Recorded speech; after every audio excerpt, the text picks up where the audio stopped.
Konstantin Koverchenko is a Russian soldier. He's fighting a war he does not believe in. Put him under the track. Under a commander he cannot trust. Forward!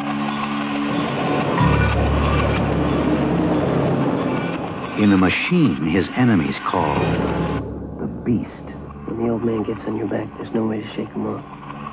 He's torn between following orders. Take him now, he's a traitor. No. And following his conscience. Shut up! This time your insubordination is going to get you a court-martial. So will killing your own men, sir! Hand that rock!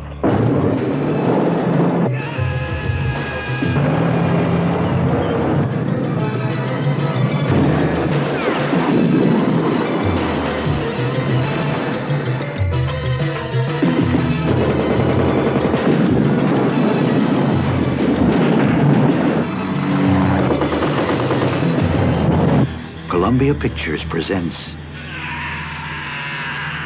The Beast of War.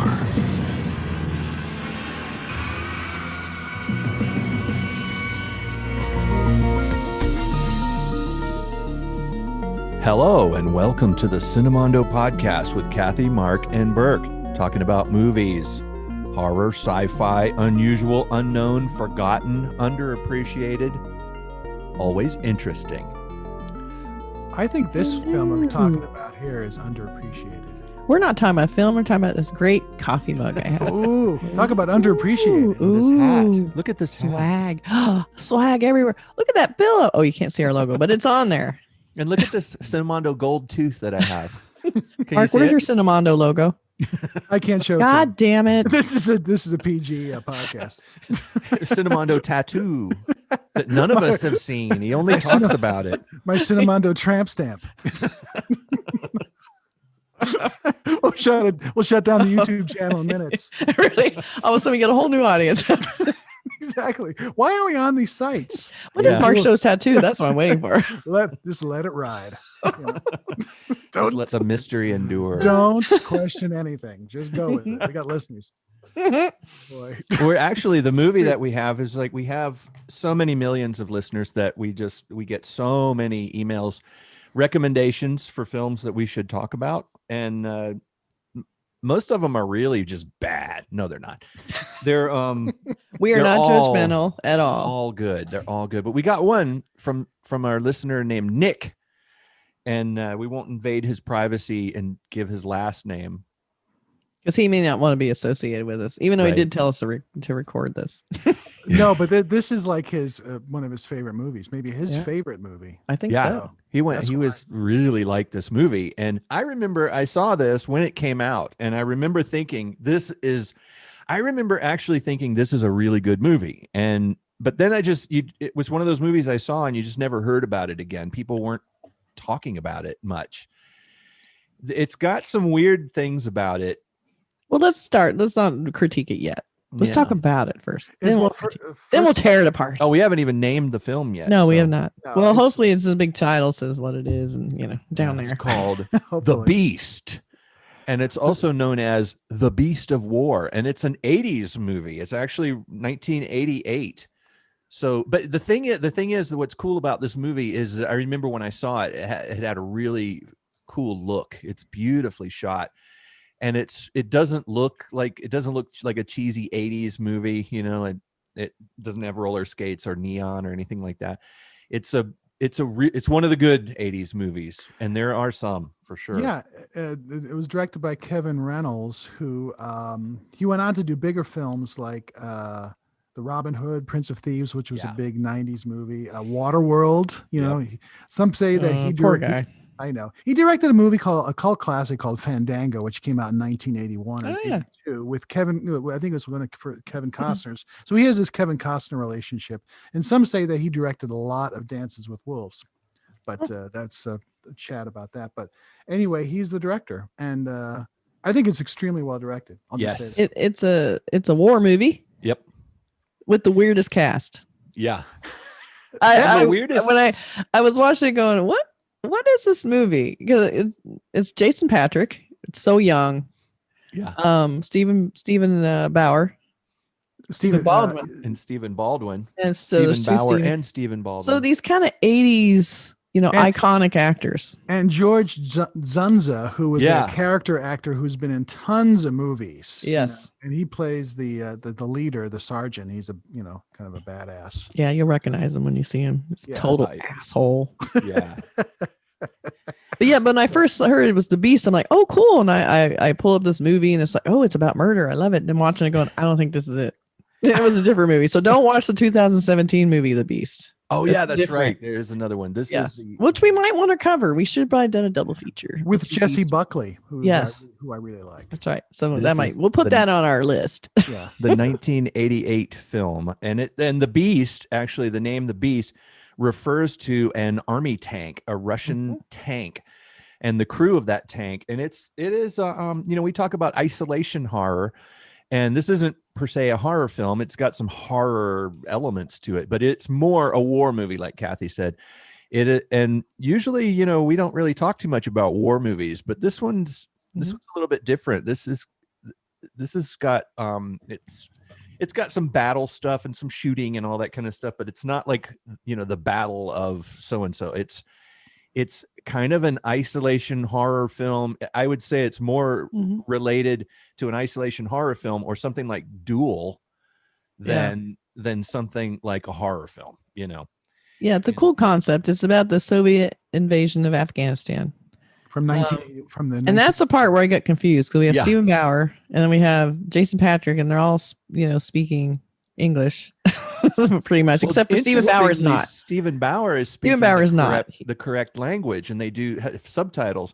Yes, but the crew of the army tank are supposed to be Russian soldiers. It's supposed to be a Russian tank, right? But I'm watching and thinking it's American, like they're Americans. I'm like, wait, when is this movie? Like I'm trying to figure it out. Like this doesn't seem right. And then I realized, oh, they're supposed to be Russian. Yeah. So then once you realize actually who you think are the Americans are actually the Russians. You have to. It was very weird. That's the conceit, but that was always the way movies were made. Yeah, that's the kind of interesting thing. And even after this, like in the 90s, there was a film called Valkyrie with Tom Cruise, and they're all playing Nazis or trying to kill Hitler. That was the whole point of that Bryan Singer film. Yeah. So you have to just go, okay, but in that film, they sort of started in German and they did something where you could tell, okay, now we're going to switch over.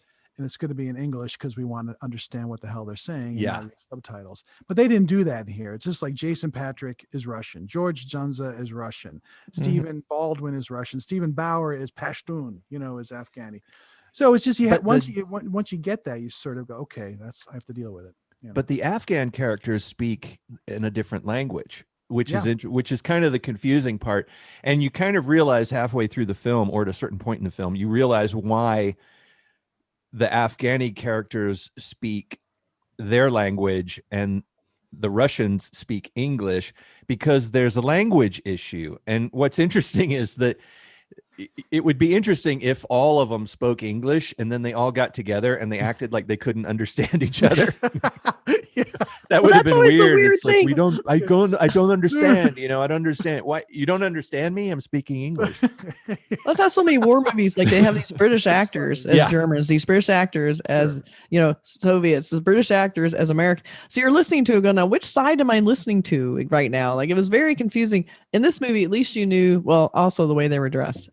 Yeah. You could tell the Afghan. Well, technically they did have the translator who, But sometimes in movies in the old days, when they would have Nazis, they would have them speaking in this, the Russian accent or the Nazi, the German accent. Like Hogan's Heroes. Yeah. Exactly. Warner Klemper. I know nothing.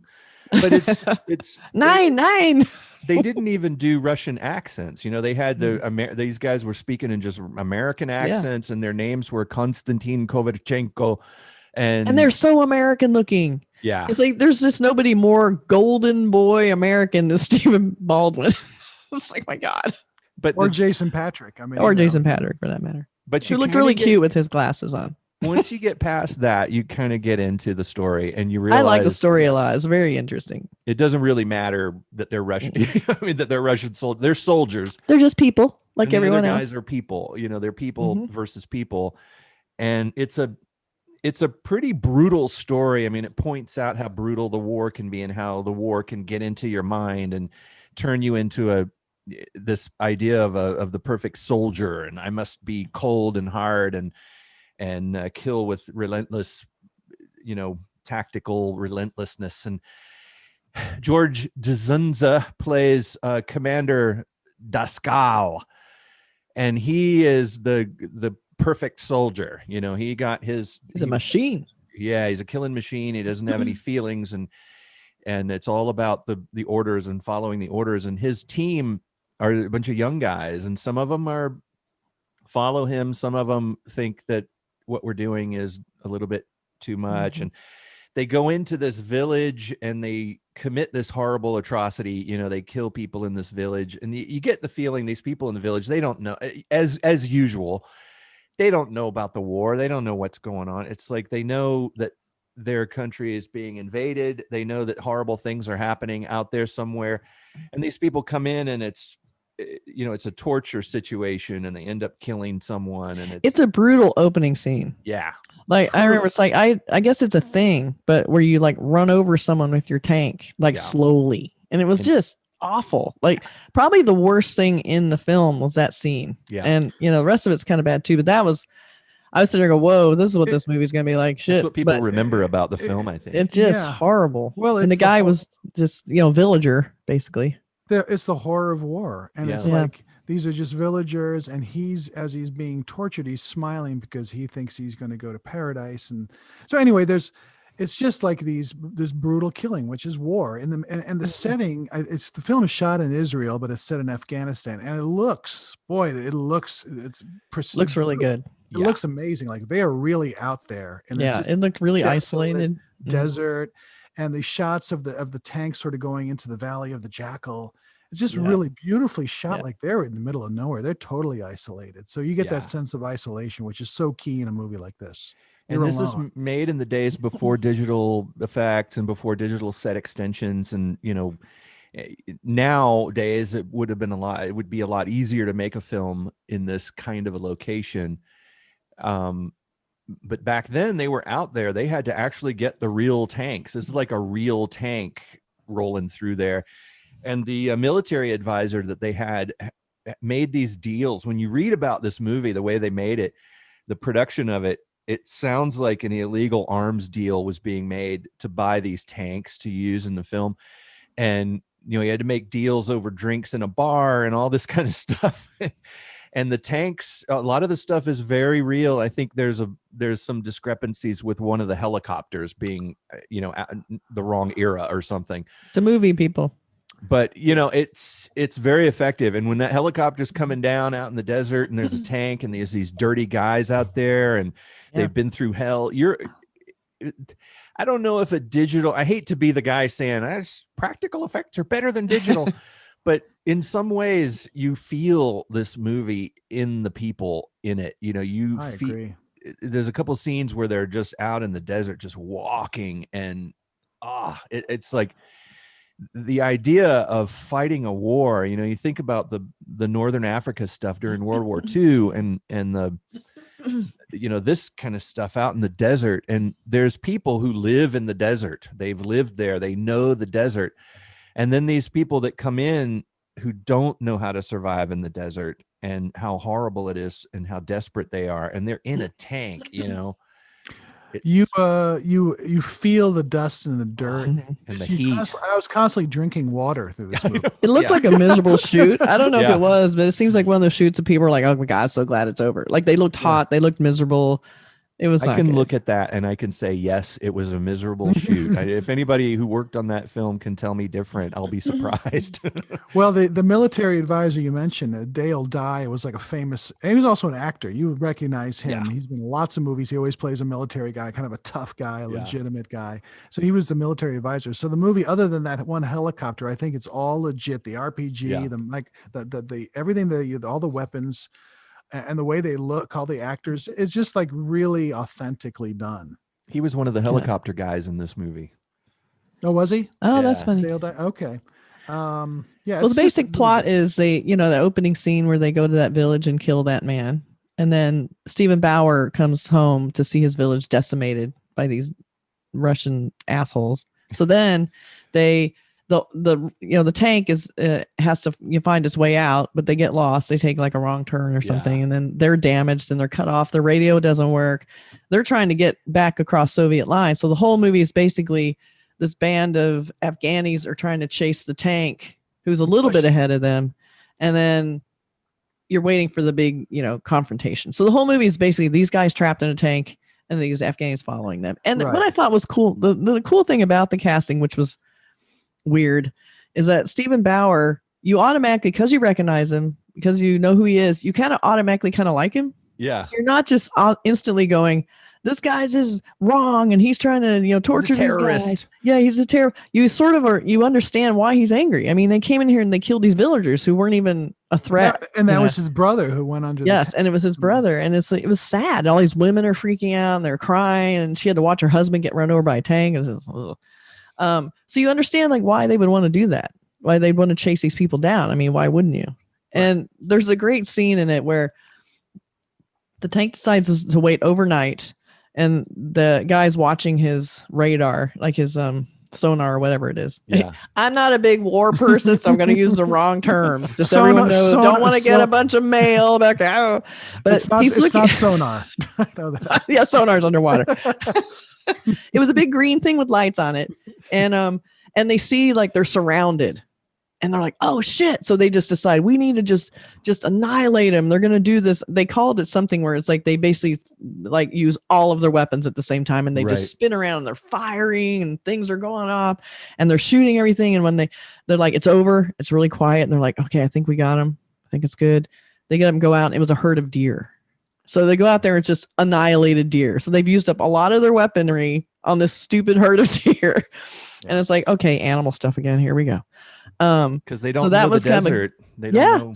So it was a cool scene just to, that they thought that was, they were being surrounded by bad guys when they weren't. And they, of course they send out their poor interpreter to go out and make sure everyone's dead, which they goes, they're deer. Yeah. that poor interpreter really, translator or whatever he was. I liked how on the Afghani side, the mujahideen, there was this uneasy alliance between sort of these professional soldiers who are on motorcycles with their weapons and the villagers who want to, seek revenge. So there's a really interesting relationship between those characters. And of course, it's what's happening on the Russian tank. And there's the push and pull between the more sympathetic or human characters played by Jason Patric's character. And then also the hardcore, asshole war guys. So there's a lot going on here. So I think that's what makes it this film, as you said, Burke, you saw it at the theater. You're one of the few people that did, because the movie only made like $150,000. But it's a cult favorite. Like it's sort of come into its own since then. It cost $55 million to make. It made no money. So it was a complete bomb, but it's got this cult status because you can see why. It's like, it feels like a real experience, even though it's not, it feels like it's not dated in the way that some 80s films have these certain things about them, these tropes that they use. This movie could have been made yesterday, honestly. I mean, there's nothing about it that sets it in. This could be a movie about those days. You know what I mean? Yes. It was made yesterday. I mean, it's beautifully shot. It looks very modern. The music, sometimes the music can throw you off, and you go, the music works. It's like, it's not over the top 80s sort of synth or whatever, synthy disco music or something, or whatever, just something you go, oh, that's kind of an 80s vibe. And it didn't feel that way to me. It feels like a very contemporary film. Yeah. They also had some little instances in it that I hadn't really seen in war films before, like where the tank's on the move and it sees this like pool of water, and they go, let's throw the cyanide in there, and then they'll poison. These guys will come along and they'll drink this water thinking it's safe, and they'll be poisoned. And I love how that comes back to bite them in the ass, which was great. Yeah. And also I'm thinking, that is so fucking careless. Cyanide, it will destroy anything that's drinking from this water. Animals, people, like people who aren't even involved. Like the fact that anybody during war would even do that. It's like, oh. That's so, but and that's why I like that it came back where they're one of their sources of rescue. They end up drinking from the pond. They get killed. So then they're like, well, can't use that. Yeah. Well, So we're throwing spoilers in here, but it's certainly worth seeing because there's so much interesting stuff going on. But I remember seeing it too when it came out. I think I saw it definitely on HBO or something. And Burke, what you said about Duel, it feels that kind of film. Mm-hmm. It's like or there was a really bad 70s movie called Killdozer, which was sort of the same thing. It's like the tank is this actual character, you know? And I think it's really cool when the tank is doing all its stuff because you kind of forget that there are men in there, and it's like this monster, the beast, as it is against these villagers. The tank is a character in the film, especially in the scenes. Again, we're doing a little bit spoilery here, but in the scenes. Well, the movie's from 1988. Yeah, exactly. Yeah, we can spoil it. I mean, that's why we're doing it. We have a spoiler warning on our notes. But I mean, watch it. It's a great movie. But the at the end, you get when the tank is being attacked. Sometimes when the tank is being attacked, and you see that turret coming around with the gun on it, it's almost like you're looking at an animal that's trying to run away, and it's turning around and it's looking at the thing that's chasing it, and you get this. I mean, a tank is an interesting vehicle. You can't see the people in it. You can't see the guy driving it, so your mind assigns a face to the tank. And you think of the turret, in the cannon, you think of that as the head of it, I guess, and it turns around and it looks in different directions. So in a way, a tank sort of takes on, in a film, the visual presentation of the way an army tank appears in a film takes on, it kind of manifests, in like a anthropomorphic kind of a thing. Yeah. It becomes like a creature. It's like an animal that's being chased, or a creature that's like trying to run away, and it's turning its head around. It's going to spit whatever fire, poison, and in that way, it's kind of an interesting metaphor for, these people that have been sort of turned into these machines of war, like you're talking about the commander of the tank. His humanity is gone. He's just seen too much. Doesn't care. Doesn't give a shit. But in a way, that's what makes him such a great soldier, is the fact that he has no feelings, has no emotions. It's interesting too, because it's like this little movie, and yet it has this great location. Yeah. And has some kind of, they weren't huge actors then, but kind of some name actors. And then the soundtrack was like Mark Isham. Is that how you say his name? Mm-hmm. And that's another, so the music's great, the location is great, the acting is good. It's weird that it didn't make more money. I'm kind of surprised because it's a real tight, cool kind of war movie. I'm not a huge war movie fan, but I liked this because I felt like it was more than just a war movie. It felt like it was a cool kind of, like you said, isolation horror with some elements of like a chase movie. It had a lot of cool things in it that weren't just your average war movie. And I appreciated that. So, for me to even like a war movie is like, oh, it was kind of special. I think the distributor dropped it for whatever reason. They just said, let's cut our losses or something. There's reasons why good films don't get shown, and it usually has to do with business. I have a theory about this one, though. I have a feeling that, because I remember when it came out. And I also remember when it was on HBO, and I remember hearing about it. And anything that I heard about it was always about that opening scene of the guy getting killed by being run over by the tank. And I think, unfortunately, maybe that scene was a bit much for the type of movie it was. In a way, in a way, they had to do something horrible like that to someone, but that's so horrible. That's such an awful. Yeah, they could have executed, shot him in the head. It'd be less disgustingly graphic and torturous, And it wouldn't have dominated that, because that scene I think that scene might have just overwhelmed the film and any discussion about the film. Because I think anytime you talk about this movie, they're like, oh, that's the one where they kill the guy by running over him with the tank at the beginning, right? Yeah. It's like that scene in Terrifier. You can't get past it. Especially if it's early on, because that's like 15 minutes into the movie. Yeah. And they show, they do show they show it, pretty much. So maybe so, but going back to the directing, I love the shot, of the camera, the point of view shot of the turret. So when the turret is moving around, and then you see that's very cool. It has that video game vibe, like you're actually shooting at, the house or mountains or whatever. So, but I think it's a really well-made film, and Kevin Reynolds knows how to direct an action scene too. Yeah. I think some of that stuff is really gripping. Yeah, and it's Yeah. the pacing of it is really good. It also has, you mentioned Stephen Bauer is in this, and he is, you think of him. I always think of him as Tony Montana's buddy in Scarface. Oh yeah, he was great in that. He's so great in that. He's really good in everything he does, and he's always so different. And this is a totally different. He's a guy from another culture, and he doesn't even speak English anywhere in this film. Mm-hmm. And he is, we think of these guys who live out in the desert in these villages. They're so far from our experience, and they're so different culturally from us.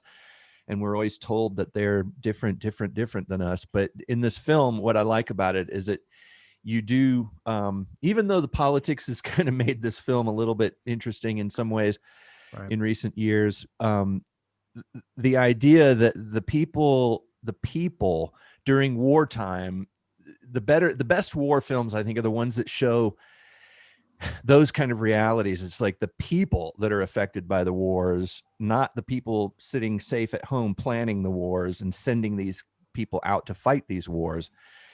And Stephen Bauer plays this guy. He's just a guy. He's trying to live his life. He's got a family, and he lives in this village, and suddenly there's this war on his doorstep, and it's because some other people want to get your oil, and so his culture and everything, that his character's culture. There's a scene where Jason Patric's character gets separated from the tank crew. He is pushed out. It's one of those things where he's left for dead, basically, and he ends up kind of teaming up with the bad guys and going after his old comrades. And his friendship with Stephen Bauer is really well portrayed. It's not one of those things where there's this, you're my brother, where, it's a little bit of that, but it's realistically done. Mm-hmm. He gives him the ceremonial thing, and he takes it with him he doesn't stay with them, which he might have in another movie. Right. But there's a lot of interesting character stuff between the two cultures, between Stephen Bauer and Jason Patric's character, that doesn't go too far. It's not maudlin. It's not corny. It's like these are two guys who are suffering and struggling, and one guy is out of his element, and the other guy's trying to understand his culture. And there's that really cool element of a I can't remember the word, but if you invoke this word and people are very traditionally religious, then they must accept you and they must help you, even if you're the enemy. And he was sort of educated to the point where he knew that about them and sort of exploited it, and saved his life. Stephen Bauer saved his life, and then he also got to have retribution on the guy who tried to kill him. Right. Right. But Stephen Bauer he always plays these like just people from different ethnicities. Yeah. I mean, in Breaking Bad, he was a Mexican, drug lord. Right. Oh yeah, that's right. Yeah, he's just all over the place, and it's just fun. It's interesting to see a movie that's 32 years old, and you see, okay, where are those? What happened to those actors in their careers? Yeah. And you could see like a Stephen Baldwin, who promising young Baldwin, and then his career sort of sidetracked and went off kilter. Yeah. And George Zunza, he was very thin here. He actually put on a lot of weight. Yeah. But he was in much bigger films. I mean, he was in The Deer Hunter back in 78. Yeah. And that's, going back farther. And then Jason Patric, who sort of like was this heartthrob from The Lost Boys and all this other stuff. And his career, it's just interesting to see what happened to some of these actors. And Kevin Reynolds, what happened to his career as a director. Yeah. It feels interesting why this was a cult film and why. Wow, that really brought me down, Mark. Well, I'm just... all these promising young careers, gone. Well, they're probably very happy in life. It doesn't matter. But are they? I hope so. Well, maybe Stephen Bauer, he got to be in Breaking Bad. That would be pretty cool. But it's one of those time capsule films. For me, it was an HBO film. When HBO was the thing, like back in the late 80s, HBO was like, oh, I get to see R-rated film. Cool. And but I saw this one on Tubi TV, and I mentioned earlier, like it was very strange because there's commercials in Tubi TV. So, but they're not subtly put into the film. Right. There's So they're just like at a time frame, so it doesn't matter what's happening in the movie. It's just going to pop in there. So this is like, there's one where it was like Allah, God is great, clutter.com for all your storage needs. Like, oh my God, talk about going from like this horrible war thing to like first world problems, storage. So funny. That's the problem with the entertainment thing when you watch it on these streaming, some of these streaming platforms, is the programs are no longer made with that advertisement pacing the way they were. Like an hour-long show in the olden days had, act 1, act 2, act 3, act 4, because act 1 would lead you up to a little bit of a cliffhanger, and the actors would, a lot of times something would happen and they'd all just sort of stop. Right. Yeah. And then it would cut to commercial, and then it would come back and they'd be like, okay, so now it's almost like there were I these like too when they breaks. repeat the line, like they'll say, well, where were you last night? Cut to commercial. Right. Where were you last night? Like they'll say it again to I was remind right you. here where you. You already asked me that. Well, in the old Star Treks, of course, Cinemondo, explores Star Trek. That's a little plug for our Star Trek. Oh yeah, we should mention that because it is a super fun little podcast that we have. We'll just stick in a little commercial here. We have a Star Trek rewatch. Yes, it's really fun. But watching Really fun. those, it's like they go to the commercial break and they come back, and it's just a little different angle, but they just reinvent the last 2 seconds of the. Yeah. Yeah, a little bit of a retread to remind you what happened before the commercial that was 3 minutes ago. Yeah. So that doesn't happen on Tubi TV. It's like boom, boom, right back into it. So it's jarring for sure. I said maybe I should have spent the $4 and just watched it, rented it on Amazon. It was always That's a hard for terrible way to watch that movie. the folks who used to edit movies for television. They would have to get the theatrical print of the film, and they'd have to go through it and look and think, okay, we've got to find 4 spots in this film where we can stick our ads in on television.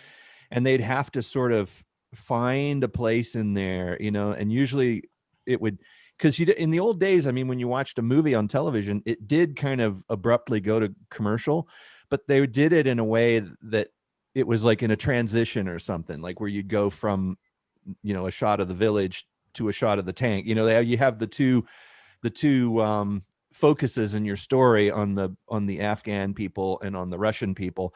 And when they would cut from one to the other one, that's where they'd stick a commercial. They had these little tricks. They'd stick them in there. But nowadays, when you're watching a streaming thing, like you said, suddenly, bam, there's a commercial. It's just jarring. I remember when in the middle of a Peacock sentence first came out, and they're great, but when they first came out, the commercials weren't quite plugged in correctly. So I was watching a show, and they just kind of popped in like that. And then there'd be a couple more minutes, and then it would do that fade to black for a commercial. So you're like, wait, we just... what happened to the commercial? Yeah.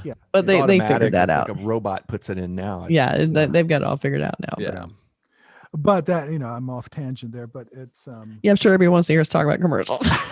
well, it's just an interesting side comment. Like that's the first time I've actually seen a movie where it was like so blatantly like, whoa, it proves the point that you want to see the thing unedited as possible, true. So but it's a really wonderful film. It's a forgotten really film, and it's a really interesting war film. And Burke said it's really more of an isolation horror film that just happens to be in the war genre. So even though we spoiled some stuff, we did not spoil a lot of stuff. So you can still watch it with tons of surprises. It's a 2-hour movie.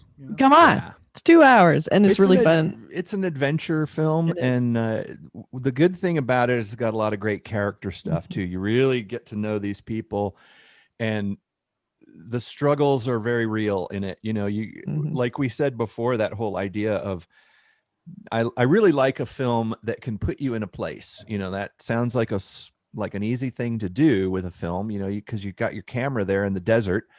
How can you fail at putting someone in that place and making them feel what it feels like to be in the desert? But it takes it takes a writer's skill and a director's skill to tell a story in a space like that, in a landscape like that, in a way that transports you there and makes you not just follow the actions of the characters, but to actually get a little sense of the feeling of it, the uncomfortable, the sand in your shoes and the dirt and the how tired you would get and how hot you would get and how thirsty you would get and all these things. And I mean, it's not just misery like that, but you do get wow, get that this sounds sense fun. yes. No, but like Can't wait to do that. but the It's set hard to do.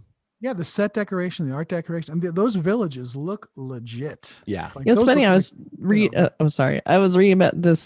Dale Dye apparently was like the consultant you were talking about Yeah. that bought the tanks. Yeah. And he was talking about how he hated in movies when tanks would shoot around and there would just be like this explosion, little puff of smoke at the end of the thing. And there's no big, it's a big recoil on a tank. Yeah. Like, so they were trying to figure out how to make the tank look more realistic. So he and I guess some advisor, like some Israeli tanker advisor, they figured out a way to make a round out of water. Like they loaded it with water. So when they shot it, they got the recoil, but it basically just sprayed water. And so I thought that's really cool to think back then they were innovating something like that to be more realistic. And he was the one that insisted he wanted a tank that didn't look clean because he hated in war movies where everything looked really clean. So he loved that these tanks they got were super beat up looking, really dirty. So they wanted to keep that whole personality of the tank. And I think that helped too, just that whole lived in look. Yeah. Made it feel even. So here in this great location with this old tank that looks like it's seen as some days, and these guys in this this sweaty little interior, it looks all dirty and grimy, and you're just like, it was so well done. For a little movie like this, they had some really like innovative stuff that really sets it above other movies. And one thing that's interesting too for me, I've always, I mean, when I was a kid growing up, I always liked war movies and battle action and stuff like that, and Army tanks were always fascinating to me. I always had little toy Army tanks when I was little. I think every kid does, but you never really understand. It's hard to kind of figure out how a tank works, and how you drive it, and how do you see where you're going, and how do you get in and out of it, and where do you sit in there? And as I got older, working on films and stuff, I've worked with tanks and things. We've had tanks in films, and I've actually gotten to drive a tank. I drove a small tank briefly, and a couple of army military tank-like vehicles. But what's interesting about the film is it shows you inside the tank. It shows you how it works. A lot of times, the only time you see in tanks movies, like in Kelly's Heroes or something, where he pops out of the top of it and he comes out and then he closes the door, he goes back in. That's all, you don't get to see down in this dark tank. But in this one, you get to see where they store the shells, and there's a scene where they're pulling the shells out and they're loading them into the thing, and and then the other guy's sitting there and he's got this scope that he can look through, and then they're looking through this periscope thing, and you really get a sense of the layout of the tank and the feeling of being in the tank right next to this other guy. And also the fact that there's a little hatch on the bottom underneath the tank. That was kind of cool because there's a couple of times they really had to use that, Yeah, they made the most of it for sure. Yeah. But getting to know how a tank works is kind of cool too. You really get to see an Army tank in action. And it is grimy, Kathy. That's the perfect word. Yeah, Like, grimy. There's like 5 guys in that little space. I just wanted to go in there and clean it. Get some Not me. Get in there. But it was really fun, and we appreciate when people recommend a movie that's kind of a nice surprise for us, because I hadn't seen it before. I'd heard of it. I'd seen the poster. I've always liked the poster. Had a cool kind of shockingly, even for that time, a retro cool look to it. Yeah. So thank you, Nick, for suggesting a really cool little gem that people can discover in these times of binging. And if Nick watches this and sends us an address, if he feels safe sending us an address, we'll send him a Cinemondo sticker pack. Get a little gift pack if you suggest stuff and we use it. See, we want that. Yes, we do. Yeah, Nick, really appreciate giving shit away. It was good to see that movie again. It was a forgotten one for me, and probably forgotten for a lot of people. But perfect for Cinemondo. It still works 32 years later. Yeah, you're not seeing a dated film. You're seeing a good movie. That's right.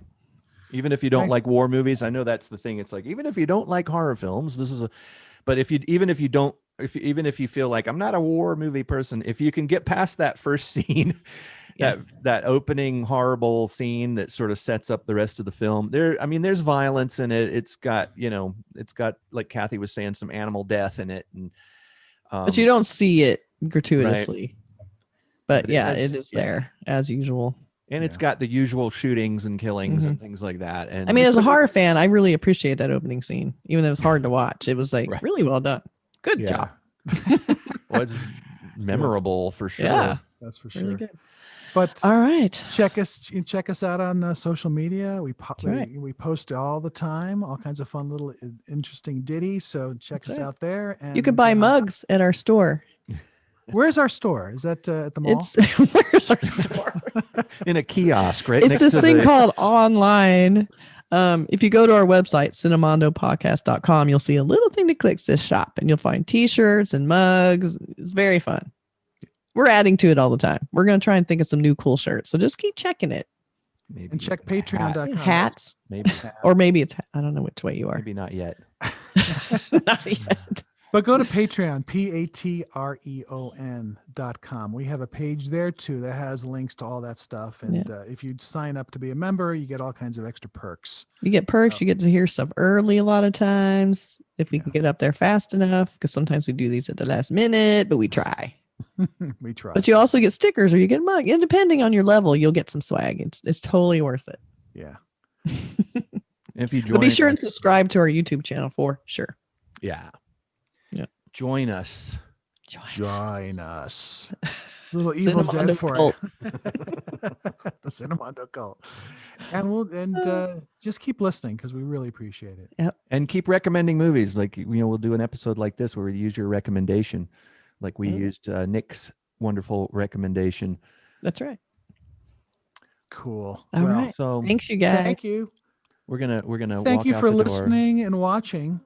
And you can watch us, by the way, on our YouTube channel. You probably are if you're looking at this right now. Well, or If you you might could- be yes. you might be listening. You might be listening. Only Yeah, listening. but you So, can also watch You can watch it. and listen. It's good. Sometimes you'll see little cameos of my dogs walking in and out of the room. Right. That's a highlight. It is a highlight. the one of the perks of watching instead of just listening. I'm going to draw everyone to our YouTube to see the little French bulldogs walking in and out of the room. How many There- times can he count? How many times does he walk through the room?